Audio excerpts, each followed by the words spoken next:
Hi, I'm Sarah Mock.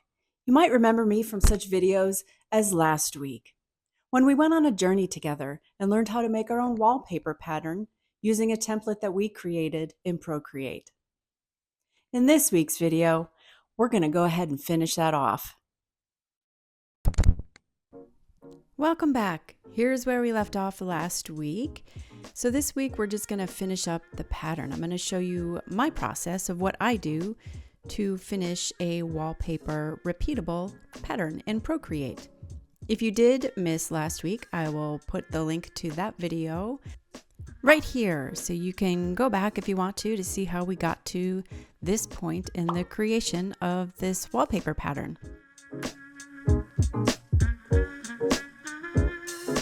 So the theme, if you remember, is vintage storybook for this wallpaper, specifically for a nursery. And I went with that theme because it is the design challenge currently on Spoonflower that just really spoke to me. Actually, the challenge itself is called Timeless Nursery Wallpaper, but I chose to go with the theme Vintage Storybook. And so I wanted a color palette that kind of reflected that.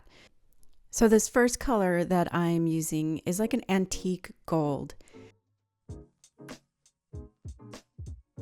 And all I'm doing is on a layer below the original sketch, I'm just going through with a very clean brush and filling in the big shapes. And I know that I wanted the final pattern to feel kind of like a block print. So the way that I do that is I fill in the shapes with a solid color, and then I just go back with the eraser that's set to the same brush that I used to fill it in and erase where I think it would be cut out.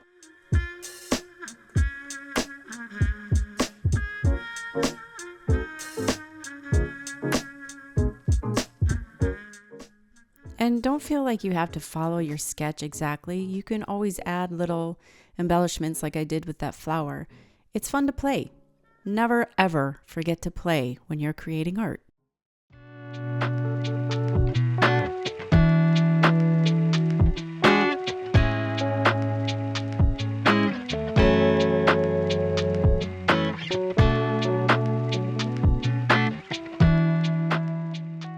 And with the frame done, now we're going to work on Mr. Fox or Mrs. Fox or Ms. Fox. I don't really know. We're working on the fox.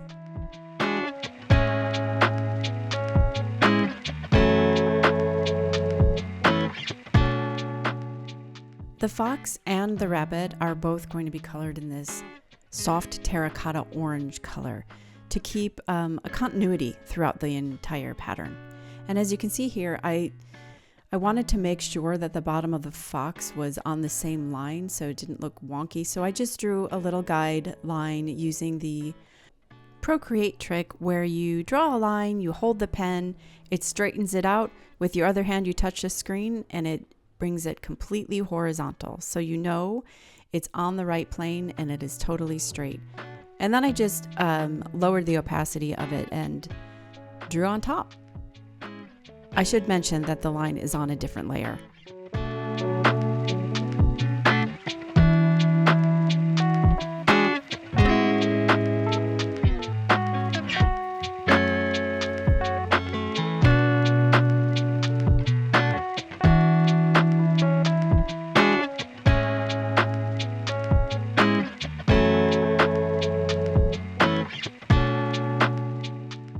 For the second color on both the fox and the rabbit, it's kind of like a petal pink. It's a soft orangey pink.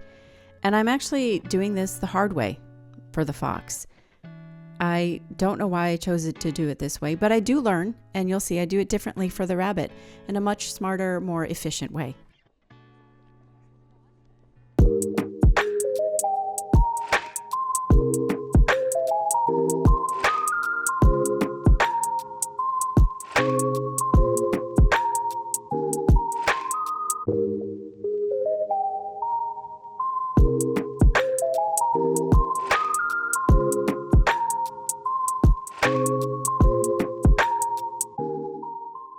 And again, I go through with the eraser to cut out the parts that I imagine would be cut out in a block print.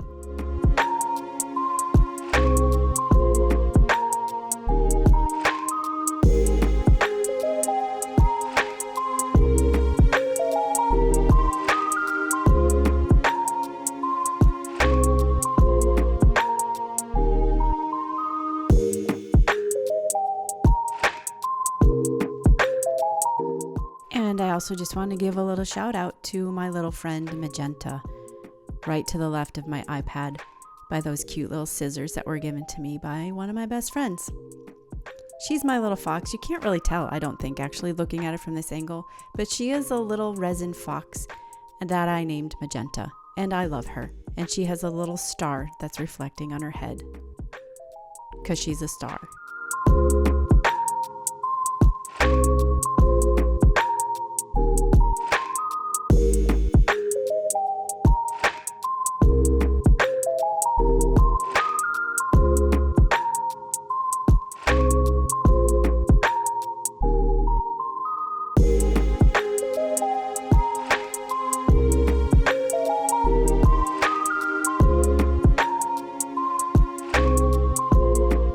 So again, you really don't need to follow your sketch lines when you're making your final drawing.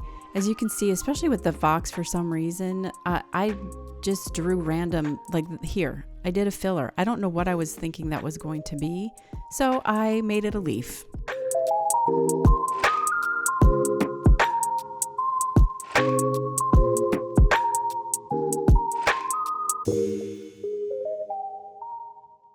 I forgot to mention the color when I started drawing the leaves, but I'm going to call this a fern green.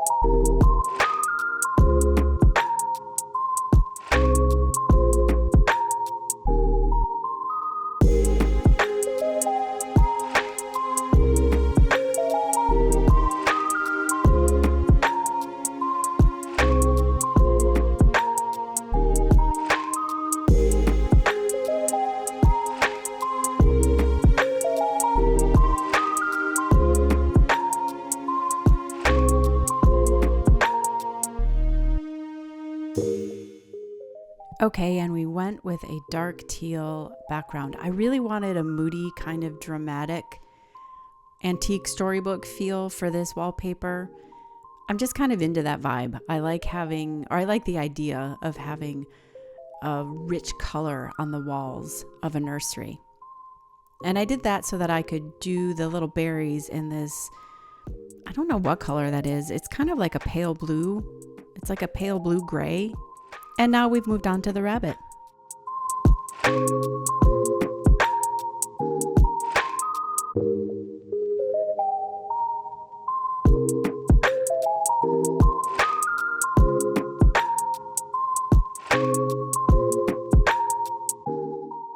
I didn't have to worry about the straightness of the bottom of the rabbit because if you remember from last week, I did that little line trick while I was sketching.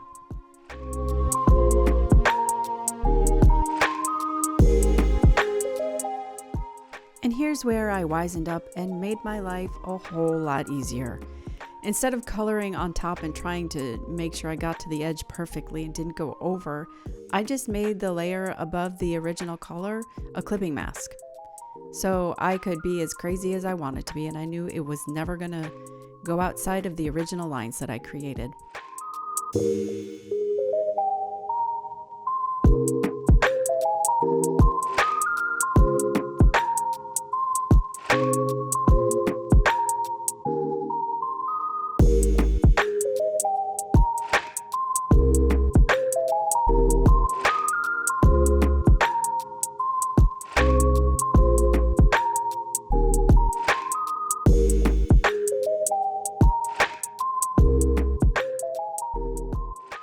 And where I could have made it even easier for myself is if I would have done this erasing bit and then added the clipping mask coloring above it. And you'll see why I moved the rabbit over a little bit because it was feeling off center. I didn't like the placement of it within its little flower wreath or leaf wreath. And I forgot to take the clipping mask with me, so the color just shifts a little. But it was an easy fix. I realized it after a little too long, and then I just recolored.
comes the shift.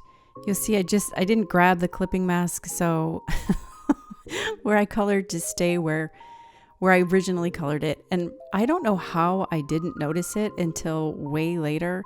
But again, I did eventually notice it and correct it, because I would have been so mad if I didn't see that and then I just left it as is. Also, one of my favorite things about Procreate is that quick color technology. You just drag a color into a solid outline shape and then hit continue coloring. And then all you have to do is tap the other places where you want to be filled with color. It's just that easy. And it's a beautiful, beautiful thing.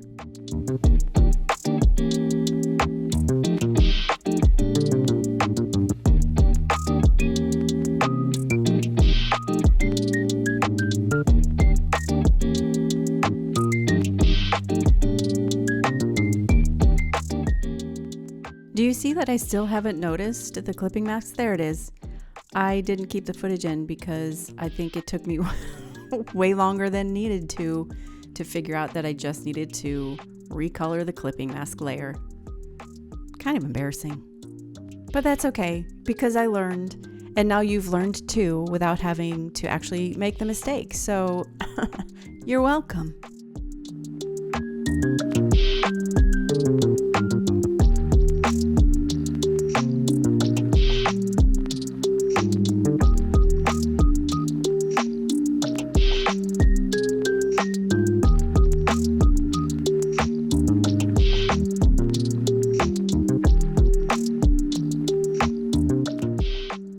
There's something so satisfying to me about this technique of coloring by way of erasing.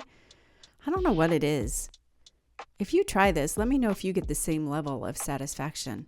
It's just, I don't know, maybe it's because it's like cleaning up lines. I just love it.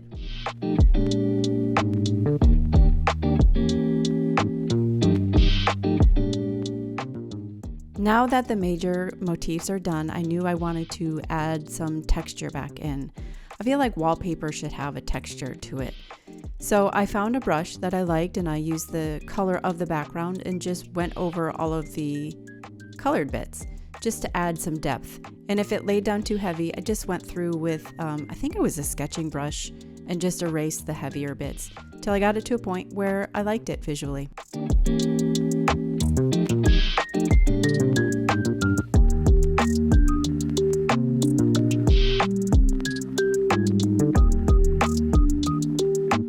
And off camera, I actually created this other little motif. This is, if you remember, again, from the first video when we created the template, there were those little circles that were in between the frames.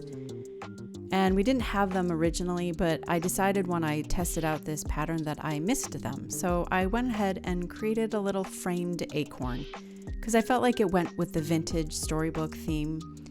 And so now here I am just coloring it in, and I will add texture after doing the erasing bits also, just so that everything is consistent and cohesive. And then we're going to be putting it all together.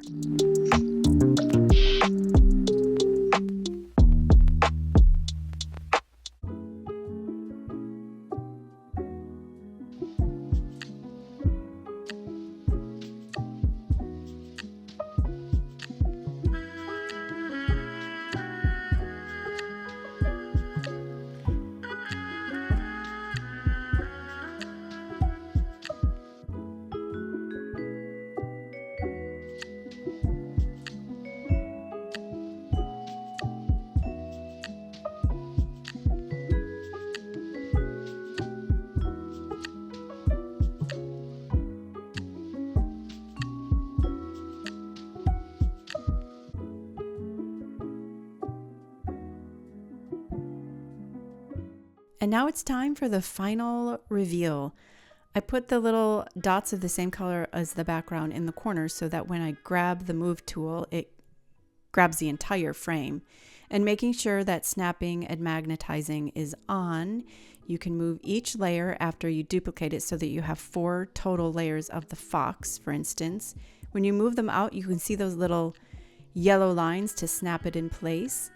And then all I have to do is erase those dotted lines from the bunny and duplicate the acorn so that we have 4 total.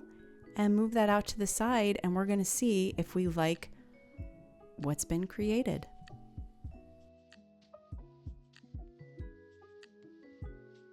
And that's it. It's done. This is the actual image that you would upload to sites like Spoonflower to create wallpaper.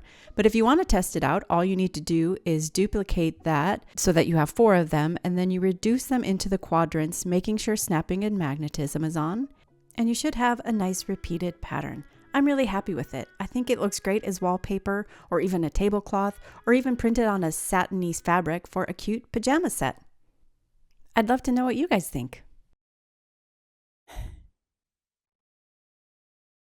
Okay, thanks. Bye.